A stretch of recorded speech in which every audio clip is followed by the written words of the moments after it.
तर आज बटाट्याच्या रानात पाणी देत असताना तिथल्या एका सरीतलं पाणी अचानक गायब होत होतं आणि ते गायब होऊन कुठं जात होतं. तर चला त्याची सगळी स्टोरी आज तुम्हाला सांगतो. तर नमस्कार मंडळी, रोजच्या पेक्षा आजची सकाळ तर आपल्यासाठी जरा वेगळीच होती, कारण आज आपल्या दिवसाची सुरुवात डायरेक्ट रानातूनच झाली होती. तर आपण ना आपली मोटर रातभर चालू ठेवून पहिल्यांदा घरापुढचं भरणं केलं आणि मग दुसऱ्या दिवशी सकाळ सकाळ बटाट्याच्या रानावर पाणी घेतलं होतं. आता त्याच्यात पण आपलं निम्मा अर्ध भरणं उरकतच आलं होतं. पण जेव्हा सरीतलं पाणी असं गायब होताना बघितलं तेव्हा तर नवालच वाटलं होतं. सगळ्यात पहिल्यांदा तर हा काय विषय झालाय मला पण नव्हतं कळलं. पण जेव्हा आवराच्या शेजारचा खड्डा पाण्याने भरलेला बघितला तेव्हा सगळं गणित डोक्यात आलं. तर आता सरीतलं पाणी या खड्ड्यामध्ये कसं काय आलं असं तुम्हाला काय वाटतंय बरं ते आपल्या कमेंट मध्ये नक्की सांगा. मग तिथून मी घरी आलो तर घरी हा सीन चालू होता.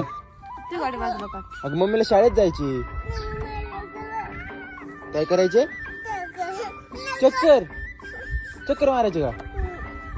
आता बहीण तर रोजच्या प्रमाणे शाळेत चालली होती, पण आपलं पिल्लू नेमकं तिच्या मागे लागलं होतं. पण त्याचं म्हणणं एवढंच होतं की मला सोबत नको नेऊ, फक्त चक्कर मार. मग तिला गाडी बसून घरापासून तर रस्त्यापर्यंत आणली. तेव्हा कुठं तिने तिच्या मम्मीला जायची परवानगी दिली. आता ते तिकडे काय असू, पण जेव्हा कॅमेरा आपल्या बाळाक फिरतो ना तेव्हा ते कॅमेरा बघून अशी बोट करते. मग जसं तिला कडं उचलून घेतलेलं खाली सोडलं तर ते टेम्पल रन मधल्या माणसासारखंच पळ सुटलं. आता आपलं बाळ पळतंय तर पळू द्या, त्याचा काही एवढा विषय नाही, पण तुम्ही लाईक आणि फॉलो केल्याशिवाय पळू नका बरं का.